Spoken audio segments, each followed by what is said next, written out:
amazing people. Welcome to I Am Beloved podcast. My name is Bernice Rivera, founder of I Am Beloved, and I am super excited that you have decided to take this journey with me as we navigate towards learning how to forgive ourselves, heal ourselves, and love ourselves through God's eyes.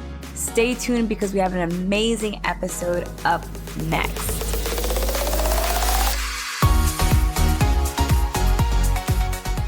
Hey, I Am Beloved fam. We are back. Woo! We are back. We are in here. Y'all. For those of you who don't know me and you are new to my podcast, welcome to I Am Beloved podcast. My name is Bernice Rivera, founder of I Am Beloved, and I am so excited that you are here with me in season 2. This season, we are going to be talking about love. It's going to be the love talk. And like I said, for those of you who are new to my podcast, last season we were talking about healing, but I decided to take a pause on that because I realized that there's still a little bit more that I need to go and need to walk through when it comes to my healing journey. I'm here. We're in season 2, and we're going to be talking about the love talk. And listen, like Pastor Mike Todd says, we're going to keep it hot this season. Like I'm talking about hot, okay? H-O-T. We're going to keep it honest, open, and transparent. Today, we are going to be talking about worldly dating versus Christian dating. There's a lot to discuss about this topic, but I just wanted to cover and go over about 5 differences between worldly dating and Christian dating. So take out your notepads, take out your pens, and Lego. Number 1, the major difference between worldly dating and Christian dating is that in worldly dating, it's all about honoring self. It's all about self-gratitude. It's about self-pleasing. It's about self before others. And it's pretty much just selfish. Christian dating, on the other hand, it's about honoring God. Worldly dating, honoring self. Christian dating, honoring God. What does that mean? That means that when you honor God and you choose to honor God, you have to die to yourself. You have to die to your flesh. And instead of thinking self-pleasing, it's about God-pleasing. You're not pleasing yourself, you're pleasing God. That everything that you do is to honor the Lord. God before all. Not self before others, but God before all. Self-sacrificing. Worldly dating is all about selfishness. You're not meeting my needs. You're not loving me. You're not showing me my love language. It's all about I, and me. Versus Christian dating should be all about self-sacrificing yourself for the other person. Love others the way that Christ loves them. Number 2, worldly dating has a purpose. The purpose is usually to date for fun. Versus Christian dating, you're dating with a specific purpose in mind. Usually for those who are Christian dating, they're dating because they want to get married. End of story. Their desire is to be married. Worldly dating, it's more about fun. I gotta keep my options open. In the world, there's this great mentality that it's all about disposable mentality. People are disposable. I don't like this person. Next. Like Jay-Z says, on to the next one. That's all about what the world, and that's how the world sees dating. And it's really sad because in this generation nowadays, there is no commitment. There is no, sticking it through, sticking it out, perseverance. It's about, hey, I don't really like you anymore. I'm not into you. Deuce, I'm out. In Christian dating, we believe in committing. We believe in working hard for what you want. We believe in putting forth the effort into everything that we do it unto the Lord. Now, listen, before you guys, chew my head off, don't get me wrong. Worldly dating, people in the world, yes, some of them do believe in commitment. Some of them do, believe in marrying one person and being with them for the rest of their life. They do. In society nowadays, in culture, and everything that culture teaches you is mainly about, you get tired of somebody, peace out, you're out. You don't need to stick around. There's plenty of fish in the sea, like they say. And before I continue, like I said, this might not apply to everybody, but it's more of the worldly mindset, people dating in the world. And before I move on, let me explain myself. When I talk about Christian dating, I'm talking about Christians who are dating. There are many people who call themselves Christians. So what exactly do I mean? Christians, in my definition of Christians, are followers of Christ, people who have decided to pick up their cross and follow Jesus, who have decided that they're going to live their life based on the Word of God, that we use the Bible as our manual, that we have decided to love the Lord our God with all of our heart and all of our mind and all of our soul and all of our strength, and knowing that God's plans are better than my plans. God's way is better than my way. So I'm not gonna live my life and do things my way, because I know that if I choose God's way, everything will be better. Those who are in the world are those who don't really have a relationship with God.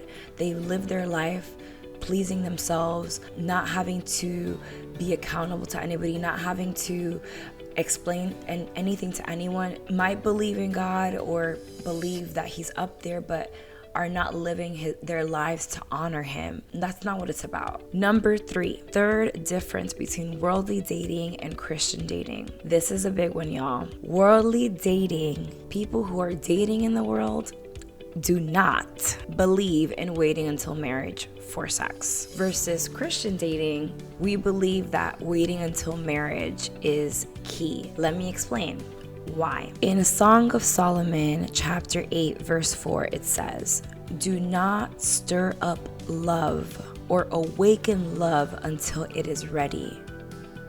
The Bible talks about that when two people you decide to unite their lives in marriage, decide to live the rest of their lives committed to each other, that and they unite in sexual intimacy, the two of them become one flesh. The two of them go on to become one flesh. And you're literally giving your entire being, your soul to that person, and that person is giving their soul and their being to you.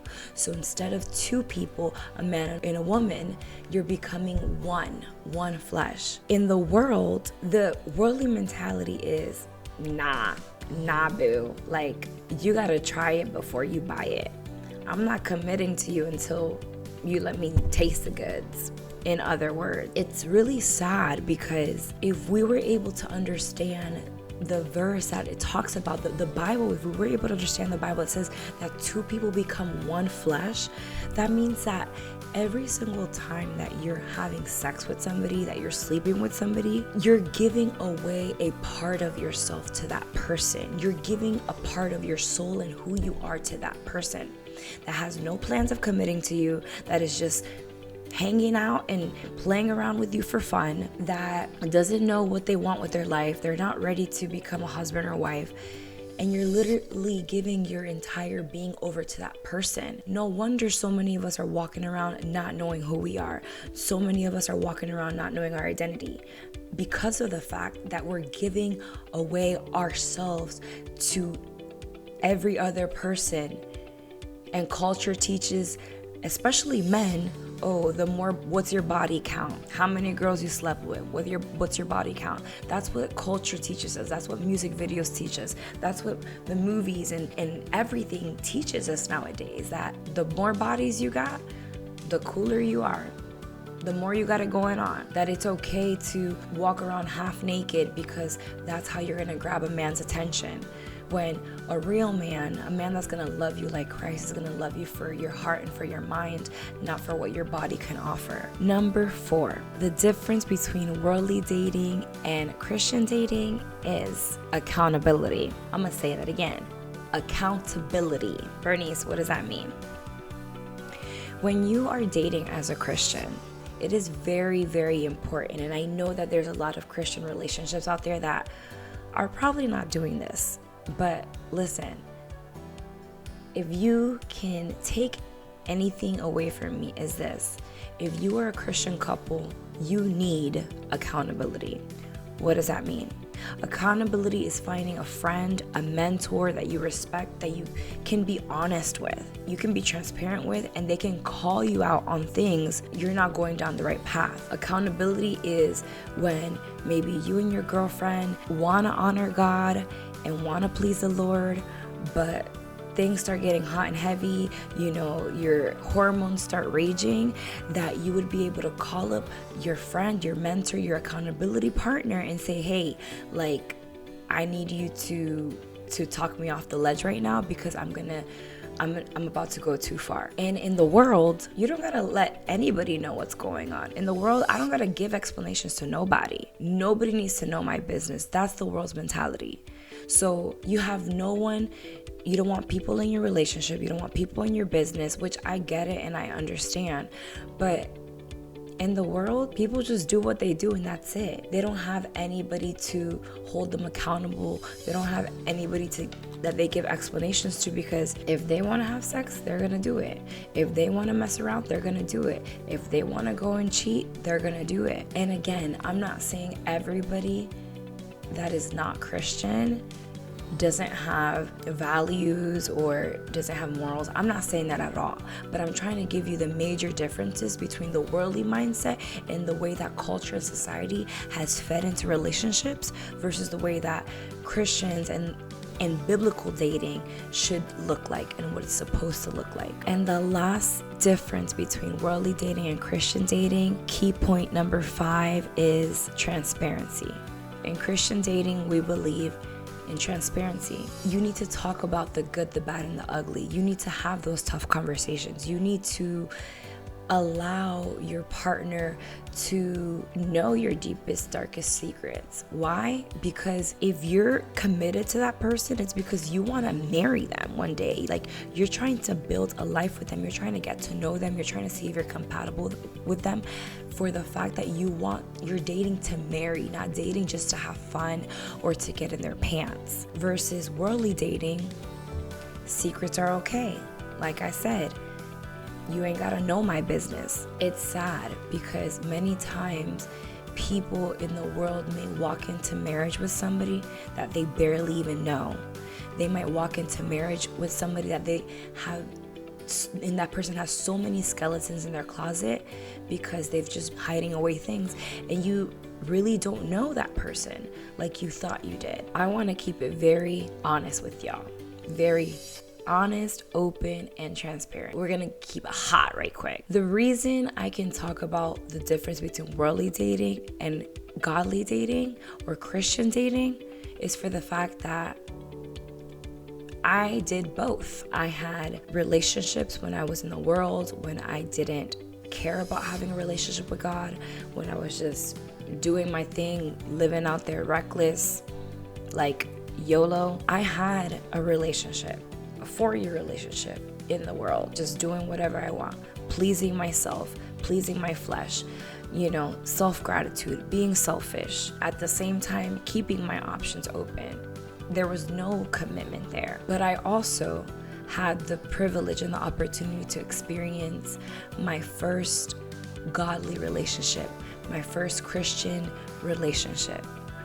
And I can tell you that unless you have accountability in your Christian relationship, it's not going to end well. There's things that as Christians who are dating, you should do, and things that you should not do.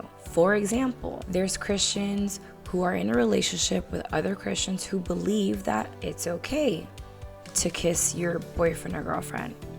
Hey, I'm not here to tell you, no, don't do it. I'm not here to tell you that. But I'm here to tell you to be very, very, very careful. Why? I had the honor, and like I said, I was very blessed with my first godly relationship ever, my first Christian relationship ever. And although it didn't turn out the way that I hoped it would, and you guys will probably be listening to that, and you'll probably be hearing that in the next podcast that I have coming up. We were together for 2.5 years. I can honestly say, as God as my witness, that he was a man of God. He was a man of God. And even before we started dating, he had made a promise to God and to himself that he did not want to kiss the person he was dating until marriage. Like he didn't want to kiss his girlfriend or fiance until their wedding day. And we had to set boundaries. That's another thing. In the Christian dating world, you have to have boundaries, because if you don't have boundaries, again, it can get messy real quick. I had the opportunity to be able to experience a godly relationship with him, and the fact that he was able to honor God and we were both able to honor God through our relationship. Listen, did we have some moments? Yeah, we did have some moments. That's why I'm here trying to tell y'all to be careful. What are some things that as Christians you should avoid? Being alone in compromising places. For example, the car. Oh no, we're just listening to music in the car, and before you know it, you're gazing into his eyes, he's gazing into yours, you're smiling, you're giggling, and one thing goes to the next. How do I know? Because I dated in the world and I dated in Christian dating. I dated both. And there was one time in particular where we honored God our whole relationship. But there was one time where we were hanging out in the car, listening to music, and it got a little heavy. Why? Just a kiss. And from that, turned into makeout session, and we had to literally stop ourselves. We had to be like, no, this is not okay. We didn't fornicate, we didn't have sex, but it got too hot. And that's not what God created us for. It literally says in Song of Solomon, do not awaken love before it's time. That means that before you're ready to become one, before you're ready completely in mind, body, and soul to be married, then you shouldn't put yourself in places where you can be tempted. Jesus was tempted. So it does not matter how holier than thou you think you are. It does not matter how prayed up, how fast up you think you are. If you are not careful and you're putting yourself in tempting situations, you can fall. And by the grace of God, that didn't happen to us. After that situation, we decided that no, not even a pop kiss is okay for us. Why? Because we know ourselves. You might hide from church people, but God sees you and God knows you. So let's be real. Those couples out there who are listening to me, or those Christians who are singles and wanting to get married, wanting to find a person, please avoid putting yourself in compromising situations. Find an accountability partner.